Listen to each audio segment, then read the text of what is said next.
Water எப்படி செய்யணும்னு பார்க்கலாம். போடலாம் நம்ம எடுத்துக்கிட்டோம். இல்ல 2 கிளாஸ் வாட்டர் எடுத்துக்கிட்டேன்.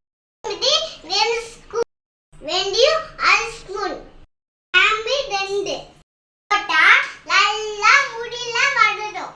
அடுத்த பட்டு வச்சுக்கலாம். கொஞ்சம் தண்ணி இந்த கிளாஸ்ல தண்ணி ஊத்திக்கலாம். 2 கிளாஸ் தண்ணி ஊத்திக்கலாம். ரோஸ்மெரி வெந்தயம் கிராம்பு எல்லாத்தையும் போட்டுக்கலாம்.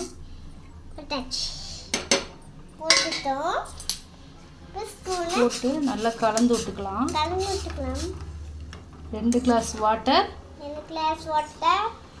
1.5 கிளாஸ் வர வரைக்கும் வத்த வச்சுக்கலாம். 1 கிளாஸ் வர வரைக்கும் வட்டிக்கலாம். அடுப்பு சிம்லயே இருக்கட்டும். ஒரு 15 நிமிஷம் நல்லா காயட்டும்.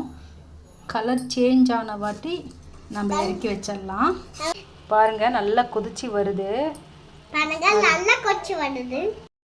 இங்கே பாருங்க நல்லா கொதிக்குது. கலர் நல்லா சேஞ்ச் ஆயிடுச்சு. தண்ணி ஊற்றும் போது எப்படி இருந்தது? ஒயிட் கலரில் இருந்தது. இப்போ பாருங்க க்ரீன் கலர், லைட் க்ரீன் கலரில் ஆயிருக்கு.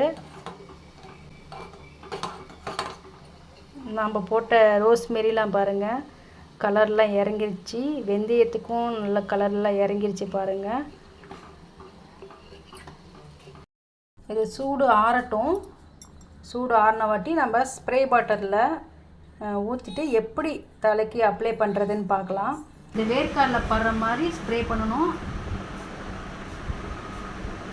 ஸ்ப்ரே பண்ணிவிட்டு நல்லா மசாஜ் கொடுக்கணும்.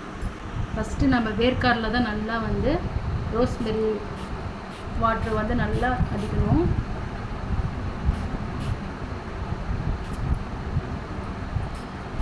பாருங்கள் நான் எல்லா இடமும் ஒன்று விடாமல் எல்லா இடத்துலையும் ரோஸ்மெரி வாட்டர் அப்ளை பண்ணிட்டேன். பாருங்கள் ரோஸ்மெரி தடவிட்டேன், அப்ளை பண்ணியாச்சு ரோஸ்மெரி. இப்போ என்ன பண்ணணும், அப்படியே மைல்டாக மசாஜ் பண்ணணும். அந்த ரோஸ்மெரி வாட்டர் உள்ளே இறங்கணும். அந்த அளவுக்கு நல்லா மசாஜ் பண்ணணும்.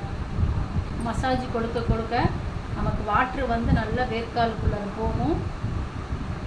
நல்லா மசாஜ் பண்ணணும்.